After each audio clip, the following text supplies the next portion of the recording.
Muchas gracias, señor presidente. En primer lugar, saludar a las personas que hoy están en la tribuna con motivo de este tema, de esta proposición no de ley sobre la fibromialgia. Desde aquí un saludo afectuoso.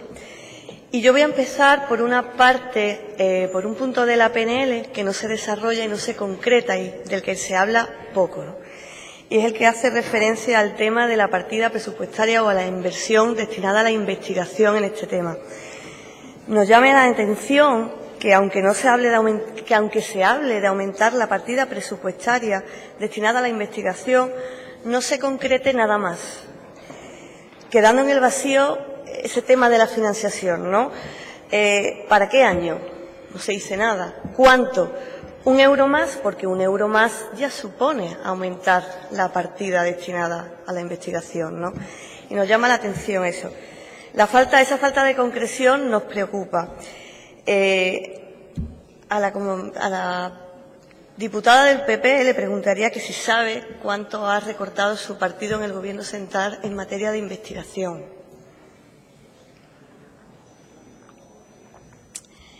Cuando su partido llegó al Gobierno, redujo en el 2012 1.000 millones de euros. De 2009 a 2013 se destinaron un 42,5% menos de presupuesto a la investigación y se gastó un 60,5% menos. En definitiva, la inversión en I+D en España, desde que su partido gobierna, representa poco más del 1% del Producto Interior Bruto. Yo creo que había que hablar de estos datos, ¿no? Porque hay que predicar con el ejemplo y no solo exigir voluntad aquí, sino tener voluntad allí también donde se gobierna. Y esperamos que de cara al debate de los presupuestos para el 2017 se concrete dicha intención y dicha voluntad en una enmienda, ¿no?, que aumente dicha partida, porque de lo contrario esto se quedará, todas estas buenas voluntades, y se quedarán en papel mojado, ¿no?, esta proposición no de ley. Por otro lado, no sabemos si la falta de concreción en este punto se debe a que también están a favor de ciertas intromisiones en la gestión de los asuntos públicos. Y me explico. Hace unos días recibíamos la noticia de que Amancio Ortega, esa alma caritativa que amasa fortuna a costa de la miseria, de la infancia y de la felicidad de otras personas, pues nos obsequiaba con 40 millones de euros para curar nuestro cáncer, ¿no? Y ante este descaro nos preguntamos, ¿pasará lo mismo con la fibromialgia? ¿Vendrá alguien más a intentar tratarla a cambio de que el Gobierno andaluz les lave la cara y a cambio de que le eviten una política fiscal más justa que haga que señores como estos paguen unos impuestos en condiciones? Nos preguntamos. Miren, rechazamos un sistema sanitario andaluz público basado en la caridad, porque nos recuerda a la época medieval, a esa época medieval donde se utilizaba la limosna como un instrumento para la redención de los pecados y la salvación. Señores del Gobierno, no conviertan a Andalucía en un purgatorio, no lo conviertan. Queremos un sistema sanitario andaluz público, y repito, público, donde la investigación genere riqueza, valor añadido para esta tierra, no beneficios para las grandes corporaciones, porque al final son ellos los que poseen las patentes que hacen que se incremente, por ejemplo, los precios de los tratamientos, de los medicamentos. Y centrándonos en la propia enfermedad, casualmente hace unos días le diagnosticaron a alguien cercano fibromialgia. Y lo peor que vivimos fue pues que esta persona, este familiar, ha tenido que soportar y pasar por un peregrinaje clínico de diagnósticos fallidos unos detrás de otros, encadenados unos detrás de otros, que le generaban mayores niveles de frustración y mayores niveles de desánimo, que a su vez potenciaban esa sintomatología asociada al tema, que ya de por sí es bastante dura, ¿no? Y en este sentido, que consideramos que es bastante importante evaluar y mejorar ese proceso de diagnóstico por varios motivos.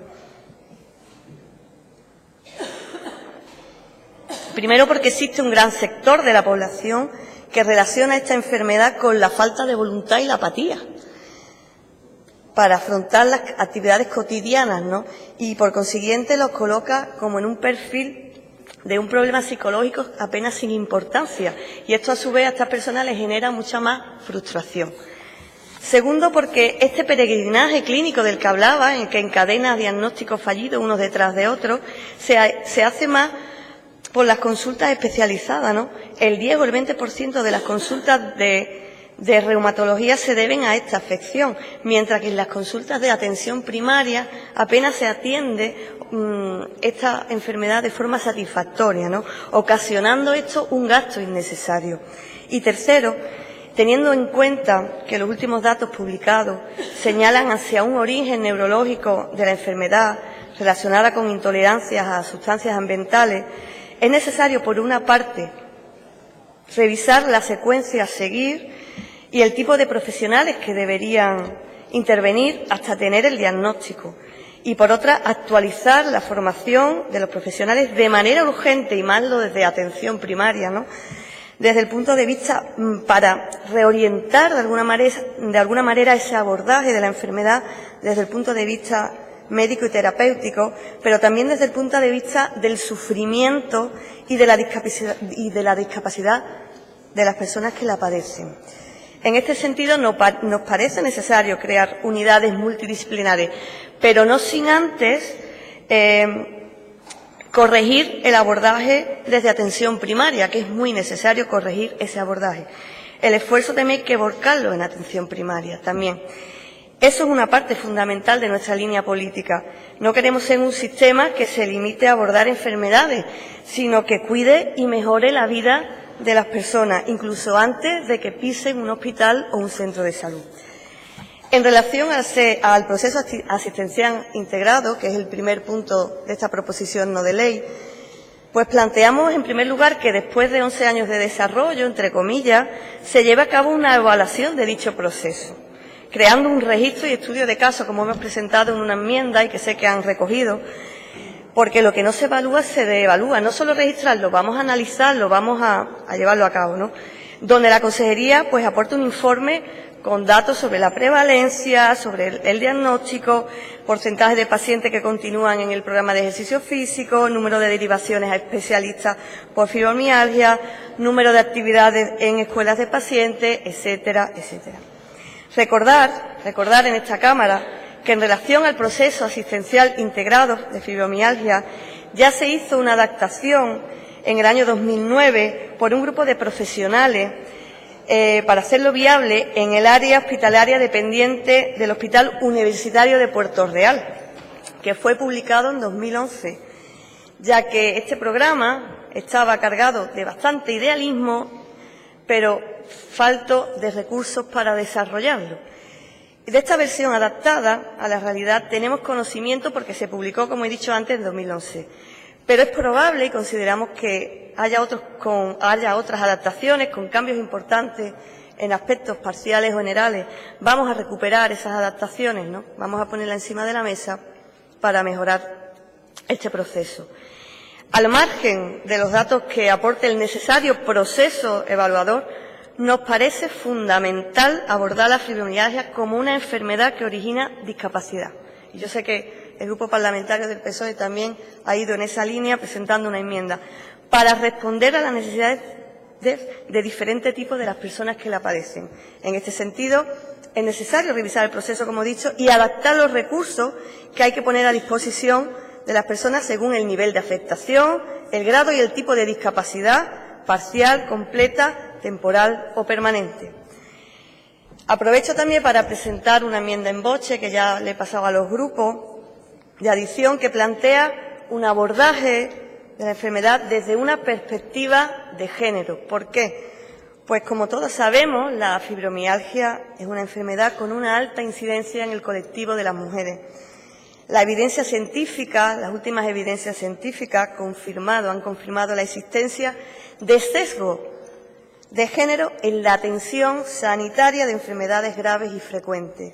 Siempre se investiga menos las enfermedades que afectan solo o mayoritariamente a la mujer. Sirvan de ejemplo la endometriosis o los síntomas que acompañan la menopausia. Recibe muy poca investigación. También hemos presentado una enmienda, y con esto finalizo, donde proponemos un abordaje sociocomunitario, como bien apunta el consejero, un abordaje integral, mucho más completo, para aportar pues una mirada más transversal que tenga en cuenta al paciente en su entorno. Por ello, no solo son necesarias la coordinación y el apoyo y la financiación a asociaciones, que lo creemos fundamental, sobre todo ir de la mano con ellas de cara a la innovación, ¿no?, sino que también hay que apoyarse, hay que colaborar con las corporaciones locales, por ejemplo, ¿no?, para ofrecer diferentes tipos de recursos, como actividades de yoga, mindfulness, piscinas terapéuticas, salir en lo que se pueda del centro de salud y vivir con calidad de vida, una vida digna, que eso es lo que quieren la mayoría de las personas que padecen esta enfermedad. Muchas gracias. Gracias, señoría. Turno ahora para el Grupo Parlamentario Socialista y en su nombre toma la palabra la señora Pachón Martín.